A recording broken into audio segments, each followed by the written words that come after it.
week 5 of tennis season is in the books. We just finished the 500 tournament in Abu Dhabi, the 250 men's tournament in Montpellier, two 250s for the women's in Transylvania and Ostrava, and also some Davis Cup action. So here's the recap. Let's start with the finals.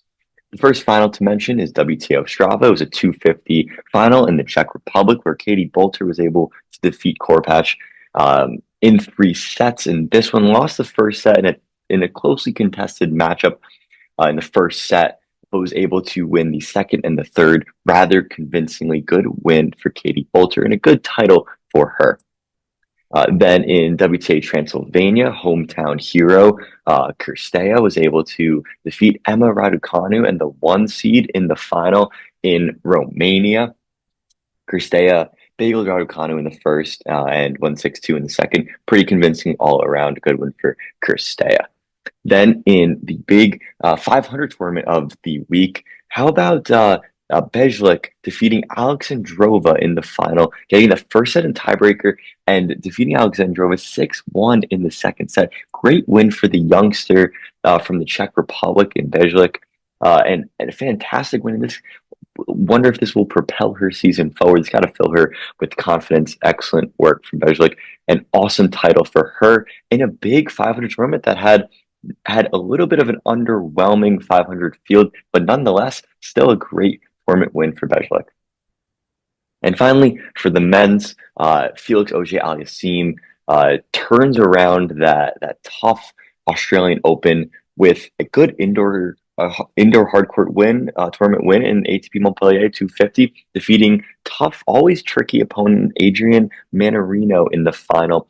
That second set did get a little dicey, did go to a tiebreaker, but Felix was able to get it done.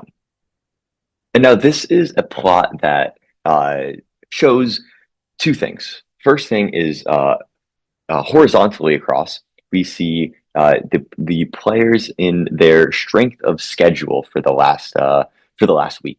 So basically, the quality of their opponents. So, for example, we look at players such as Sarah Bejlik or Haley Baptiste.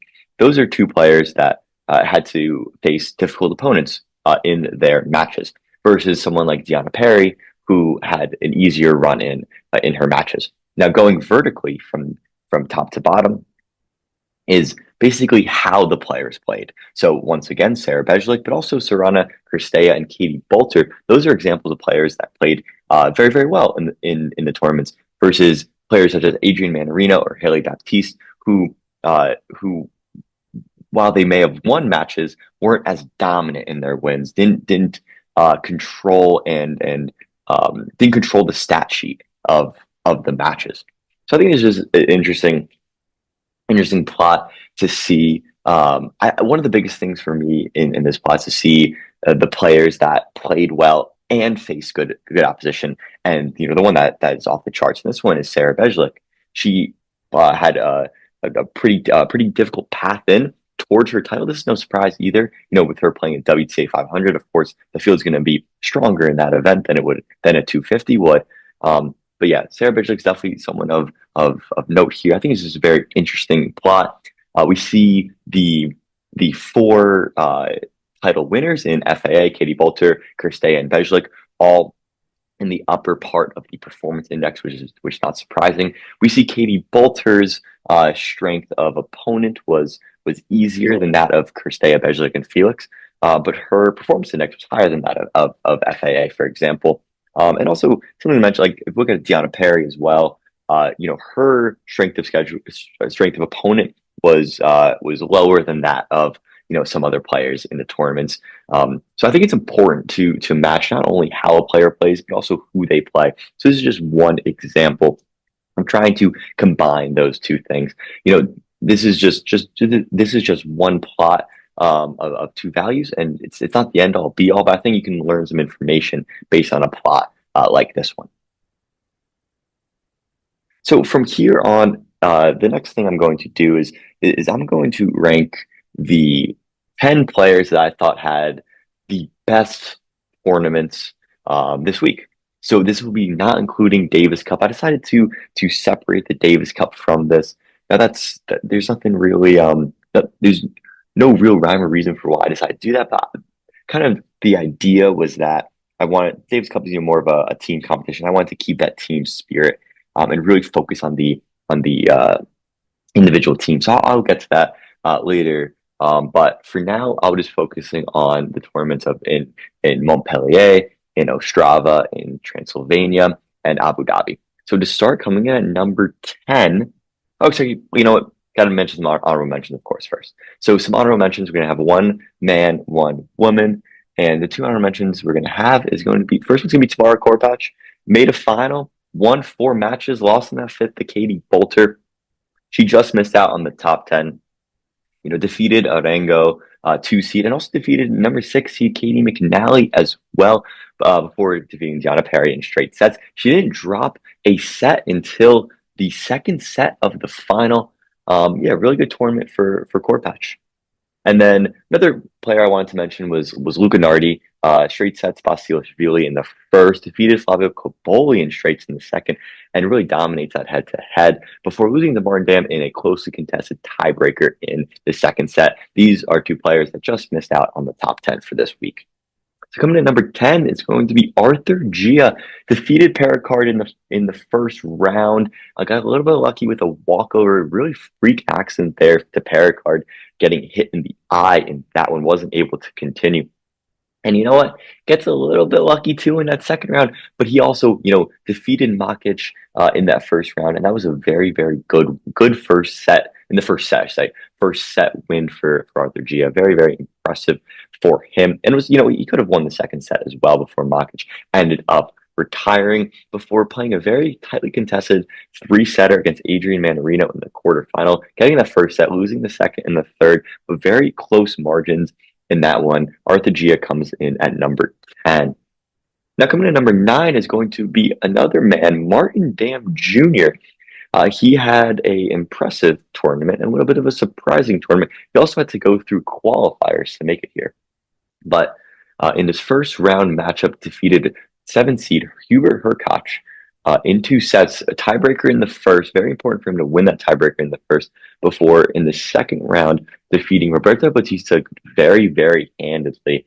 Roberto Bautista has not been playing great as of late, getting old, and wonder how many more ATP wins he's got in him. But nonetheless, back to Martin Dam Jr. Going into that quarterfinal, defeated Luca Nardi in a very good match and a very good win for Nardi. And very good wins for Dam, sorry, in that one versus a good opponent in Nardi.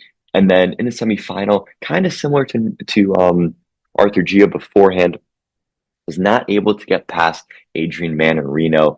The tricky player was able to get Martin Dam, and even after Martin Dam got that first set, all in all, very good tournament for Martin Dam Jr. It comes in number 9 this week. Then number 8, we've mentioned him a couple times before, is going to be Adrian Manarino. Now, on the stat sheet, he didn't wow, but he got the results. That's all that really matters. First match win against Pedro Martinez, got that one done pretty handedly, and then had a brutal battle against Ugo Humbert, losing that first set, but coming back, win the second and the third. The wily fox that Manarino is, defeating Ugo Humbert in a third set tiebreaker. Ugo Humbert, a player that had been playing extremely well on indoor hard courts, always plays well on indoor hard courts. And great win for Manarino in that one. That before defeating Arthur Gia and Martin Dam Jr., players that have been in good form as of late. And then he did make a final, but lost to Felix in that one in straights. Did get that second set to a tiebreaker. His final run leaves him in the number 8 spot in their ranking. And coming in at number 7 is going to be Haley Baptiste. Haley had a win against Kostovic in the first in 3 sets before defeating Emma Navarro in the second round with getting bageled in the second, was able to win the first in a tiebreaker and win the third. Good fight for Baptiste in that one over 4-seeded Navarro before defeating 5th-seeded Samsonova in the quarterfinal. That one going 3 sets before losing to Alexandrova. Had a chance to win the match in the second in a tiebreaker, was not able to get it done. That leaves Haley Baptiste at number 7 for this week. Coming in at number six is Clara Towson. Clara Towson made to the semifinals before losing to Bejlik in ATP Abu Dhabi. She had straight sets win in the first round versus Walters. And straight sets against McCartney Kessler, good, really good quarterfinal win for Towson. She's been playing dominant up to the semifinal and played Bejlik quite well, winning 16 games in the match, but not winning the match. Claire Towson comes in at number six for her semifinal run. And now to some of the big hitters. Number five, Emma Raducanu. This is a player that almost didn't get past that round of 16 match against Juvan. She was in trouble big time in the first set, but ended up figuring out. And then, Bagel in the quarterfinal versus the Pole, Trolinska, and in a straight sets win, and then defeats Oleniakova in the semifinal to make it to a final where she lost in straight sets to Kirstea. Did get bagels in that final. She was having a really really good tournament up until that final. Still a lot to be proud of from Raducanu in this tournament, in a tournament that really means a lot to her given her Romanian roots. Now, number four is going to be FAA, title winner in ATP Montpellier, comes in at number four. FAA defeated Stan Wawrinka in the round of 16. Stan Wawrinka, that's a good win in the first round. Stan Wawrinka obviously had a great Australian Open and really seems energized by his retirement tour.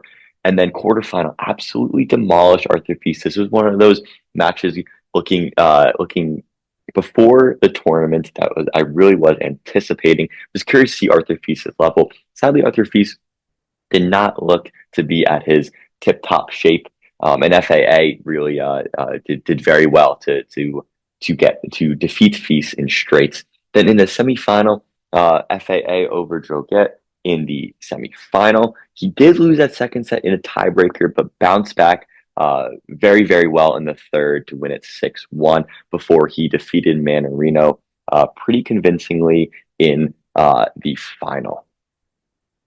Coming in at number three and getting the bronze medal of this week 5 is going to be Katie Boulter. Katie Boulter was the WTA Ostrava champion, and she had to win 5 matches to do that. Defeating Havlikova in the first round, did lose a set in that one.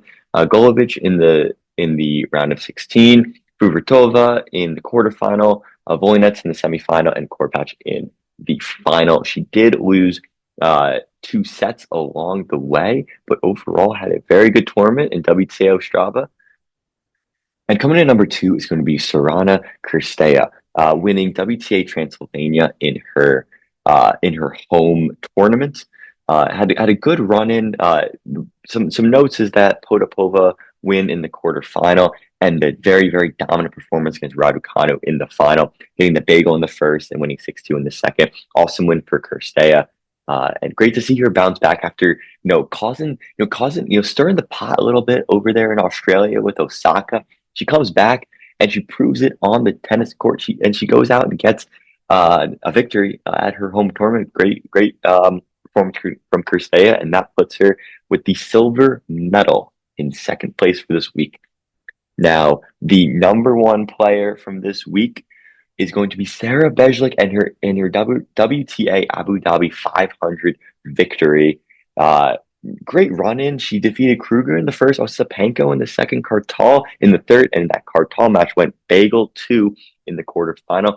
Defeated 3-seeded Towson in the semifinal before backing that up with a defeat against a 2-seeded Alexandrova in the final, getting that first set in a tiebreaker and really having a great second set and clinching that title for Sarah Bejlik and the youngster from the Czech Republic. Excited to see what she can do in the upcoming months. So that's it for the top 10.